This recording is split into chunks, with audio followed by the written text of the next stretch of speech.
Hello everyone, সবাই নিশ্চয়ই অনেক ভালো আছেন। হ্যাঁ, আমরাও ভালো আছি। তো আজকে পৌঁছে গিয়েছিলাম আমাদের বাড়ির পাশাপাশি কোনো এক জায়গায়, যেখানে একটা বিশাল বড় হাট বসে। যে হাটটা অবশ্যই অনেক সস্তা দামে। এখানে সুলভ মূল্যে সমস্ত কিছু পাওয়া যায়। সমস্ত কিছু মানে বাড়ির যাবতীয় যা যা প্রয়োজনীয় সব কিছু। সঙ্গে আমিও গিয়েছিলাম, আর আমার পুরো পরিবারই বলতে পারেন। এখানে আমরা অনেক কিছু সবজি বাজার করলাম, খুব একটা বার্গেনিং করার দরকার নেই। আর আপনারা অনেক সস্তাতেই পেয়ে যাবেন। তামাক পাতা থেকে, সুপারি থেকে, আপনার লাউ শাক থেকে ঢেঁকি শাক, তারপরে বিভিন্ন রকম কলাই শাক আপনারা অতি সুলভ মূল্যে এখানে পেয়ে যাবেন। আর গ্রসারি আইটেম, তারপরে আপনার জুতো, চপ্পল, এছাড়া ছাতা, যে কোনো প্রকারের লোহার ধারালো অস্ত্র, শুকনো মাছ, আপনি সব কিছু পেয়ে যাবেন। হ্যাঁ, তার সঙ্গে এগুলো পাওয়া যায়। তার সঙ্গে যাবতীয় জামা কাপড়, সমস্ত কিছু গ্রসারির জিনিস। এবং যেগুলো না বললেই না, তা হচ্ছে এখানে আপনি মাছ পাবেন, মাংস পাবেন, তার মধ্যে মাটনও পাবেন, ডিম পাবেন, চাল পাবেন, সমস্ত কিছু। হ্যাঁ, এটা কোনো প্রমোশন প্রোডাক্ট অবশ্যই না, জাস্ট আমাদের নিজস্ব কোনো একটা ভিডিও যেটা ভালো লেগেছে তাই আপনাদের সঙ্গে আমরা শেয়ার করতে এসেছি। এখানে একজন বীর জওয়ান যিনি শহীদ হয়েছিলেন, সেই শহীদের একটা স্ট্যাচু বানানো আছে। ওনার নাম হচ্ছে গোবিন্দ ছেত্রী। উনি কোনো একটা সময় বরফ ঢাকা পড়ে উনি শহীদ হয়ে গিয়েছিলেন। আর ওনার স্ট্যাচু এখানেই বানানো আছে। আপনারা আসলে অবশ্যই দেখতে পাবেন। আপনি যদি কোনো ডাল বা কোনো রকম চাল কোনো কিছু নিয়ে আসেন, সেটা পেশায়ের জন্যও এখানে জাঁতা কল যেটা বলা হয়, মানে চাকি আছে, যেটা আমরা হিন্দিতে চাকি বলে থাকি। ওই চাকি এখানে পাওয়া যায়। এমনকি নর্থ বেঙ্গলে থাকাকালীন আমাদের এই অভিজ্ঞতার প্রথমবার।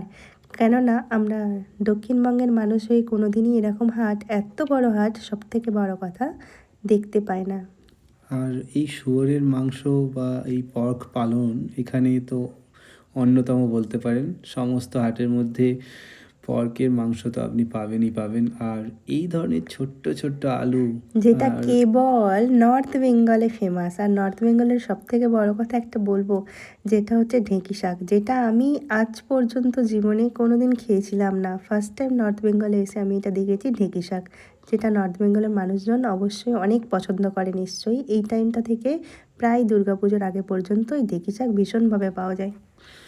আর কলা, বিচে কলা, কাঁচকলা, তারপরে যাকে বলে স্কোয়াশ, স্কোয়াশ পাবেন আপনি। আর সজনে ডাঁটা, পটল, আপনি দেখতে পাচ্ছেন সবজি বাজারে তো অনবদ্য সম্ভার, এখানে পেয়েই যাবেন সমস্ত সস্তায়। আমাদের খুবই ভালো লাগে, আমরা প্রায়ই চেষ্টা করি মাসের মধ্যে একবার এই হাটের মধ্যে যাওয়ার। এখানে আমার তো কোনো, সত্যি কথা বলবো, কোনোভাবে আমার খারাপ লাগে না। কারণ সমস্ত মানুষদের সঙ্গে আমিও সবজি বাছাই করতেই থাকি। জীবনের যা কিছু প্রয়োজন সেগুলো তো অবশ্যই মানুষকে মেটাতেই হয়। তো আর মানুষ যেখানে তার ইনকামের কিছুটা পয়সা বাঁচাতে পারে, মানুষ সেখানেই যাওয়ার চেষ্টা করে। আর এখানে মাশরুম থেকে সব কিছুই পাওয়া যায় অনেক সস্তায়। আর সেই কারণে মানুষ নিজের কিছুটা অর্থ যেখানে উপার্জন করে, পুরোটাই তো ফুরিয়ে দিতে পারে না। তো চেষ্টা করে কিছুটা যেখানে কম হয়, যেখানে সস্তা হয় সেখানেই যাওয়ার। আমরাও তাই চেষ্টা করি, অনেকেই তাই চেষ্টা করে।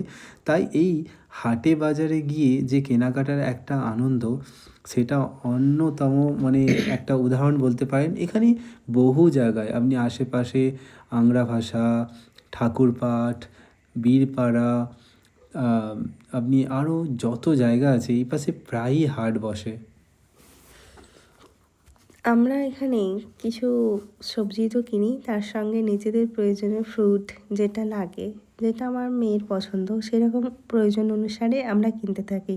আর একটা কথা নর্থ বেঙ্গলে যেটা না বললে না, সেটা হলো সুপারি।